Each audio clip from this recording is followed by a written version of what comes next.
මේ කියන්න යන සිදුවීම වෙලා තාම හරියටම සතියක්වත් නැහැ. එදා ඉරිදා දවසක්.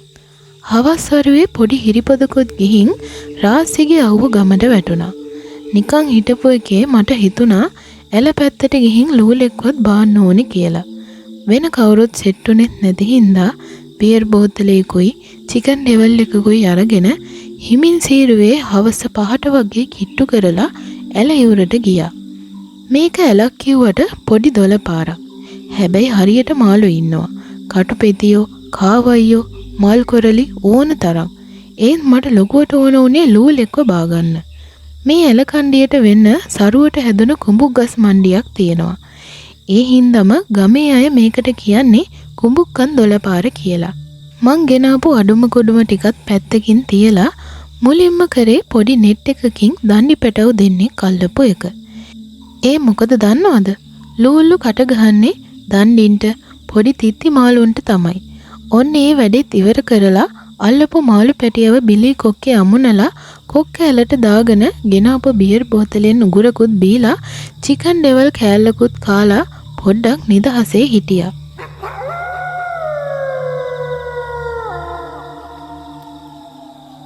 ඔහොම ටික වෙලාවක් ඉන්නකොට මම හිටපු එළ කණ්ඩියට පහලින් තිබ්බ ලොකු කරඳ පඳුරක්.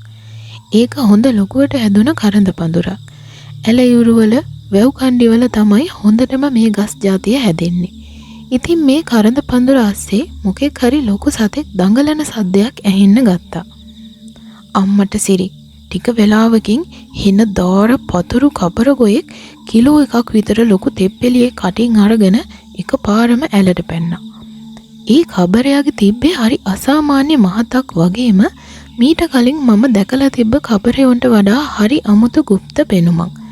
කොහොම හරි ඌ ඇල දිගේ පීනලා නොපෙනී ගියා.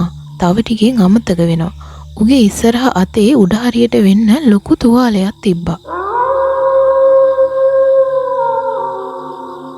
දැන් කොහොම හරි වෙලාව හවස 6ට වගේ ඇති.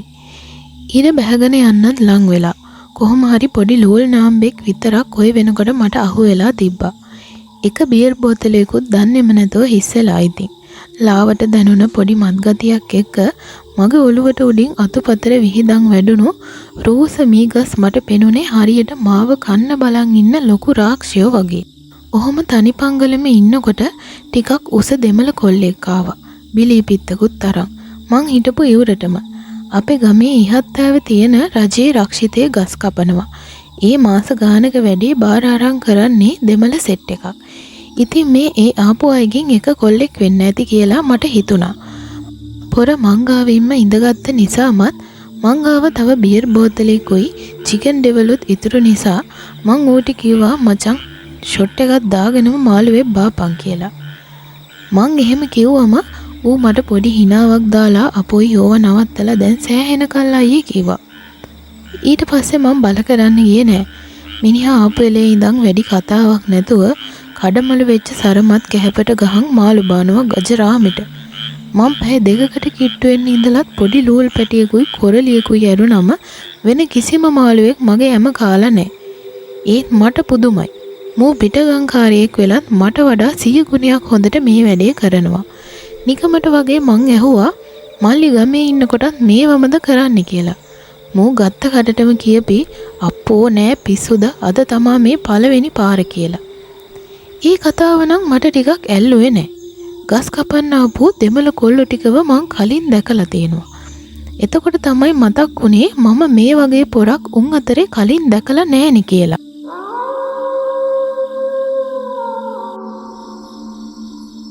මම එහෙම හිතනකොටම මූ හරියට මගේ හිත කියෙව්වා වගේ කියනවා මම අලුතින් වැඩට ආවේ අපේ එක්කෙනෙක් බයික් එක ගඟට වැටිලා මැරුණනේ කියලා.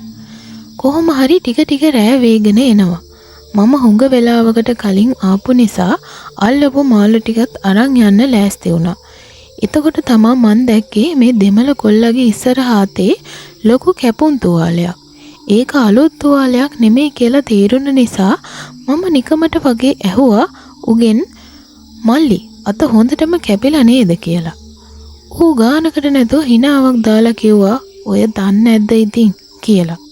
මම ඒකෙන් හිතාගත්තා ඔය ගහකින්වත් වැටිලා නැත්තම් පිහියකටවත් කැපෙන්නේ නැති කියලා. ඊට වඩා උගේ මුකුත් අහන්න ඕනේ නැහැ කියලා හිතාගෙනම මං එහෙනම් ගිහින් එන්නම් යාළු කියලා කණ්ඩියට ගොඩ වුණා විතරයි. මෝ ටිකක් උස්සන්ඩින් මට කීවා ගියාට කමක් නැහැ. ඔයා වැරදීමකින්වත් ආපහු පිටිපස්සේ හැම බලන් දෙපා. ඉස්සරහම බලාගෙන යන්න කිව්වා.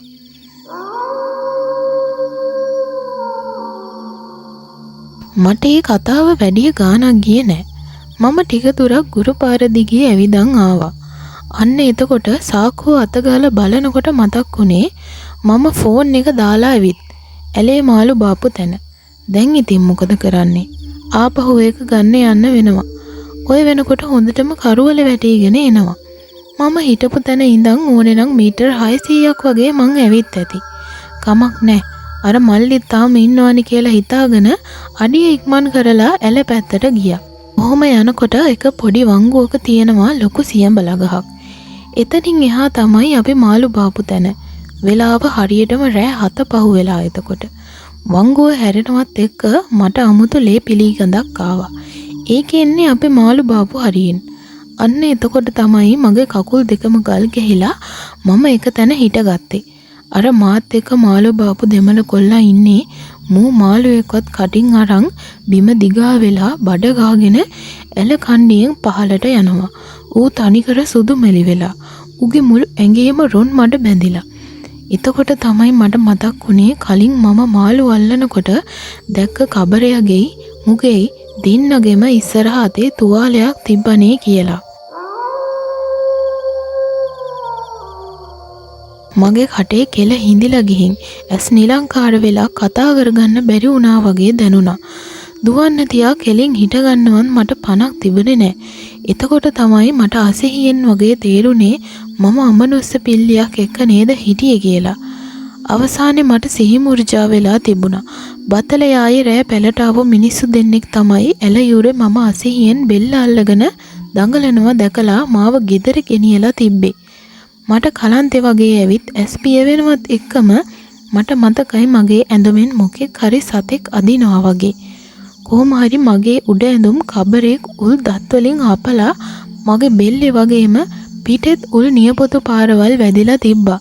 මගේ කකුලෙන් ඇදන් ගිහින් ඇලේ ගිල්ලලා මරන්න තමා හදලා තිබ්බේ. කොහොම හරි ඒත් පෙර වාසනාවකට මම බේරුණා.